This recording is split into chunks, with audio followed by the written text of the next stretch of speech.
So I want to let you know why I am running as the Green Party candidate for the 7th Missouri Senate District this year, and to let you know a little about the opportunity that the Green Party offers more broadly to make government at all levels more responsive to the needs of us voters and our communities. I am a lifelong resident of Kansas City, Missouri, a longtime homeowner in the Plaza Westport neighborhood, and a graduate of the Kansas City Art Institute. I am first and foremost a relentless worker and creative problem solver who has developed a strong background in both the public and private sector as a manager and administrator of large organizations. After 25 years of hospitality management experience, I brought my skill set to the public sector in 2013 to work for the City Planning and Development Department of the City of Kansas City, Missouri. That's where I currently am dedicated to public service. I now offer myself as a public servant to the people of Missouri. Like most state Senate and House districts, the 7th Senate District is purposely gerrymandered in such a way to make it a one-party district. City districts like the 7th are gerrymandered to be Democratic Party districts that the Republicans don't usually run candidates in, and the opposite happens in rural districts.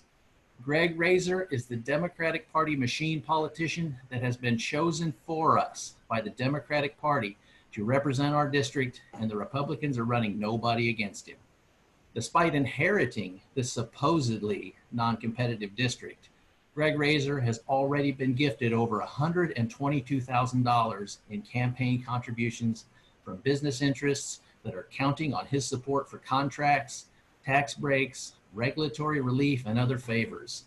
This type of corruption has been made legal and normal in the United States by the Democratic and Republican parties, but it is not moral and it is no good for our communities.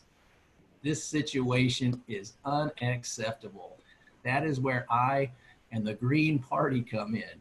All Green Party candidates, including myself, refuse campaign donations from business interests and rich individuals.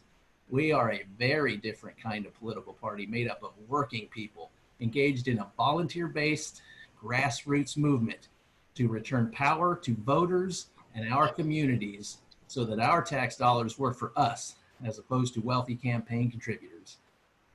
No other country allows for this legalized bribery of public officials in the form of campaign donations. It is appropriate for companies and wealthy individuals to seek government contracts as well as regulatory and tax relief where appropriate, but under no circumstances should they be allowed to give cash and other gifts to officials that decide how the biggest pot of money in the world is distributed. The biggest pot of money in the world is our U.S. tax base.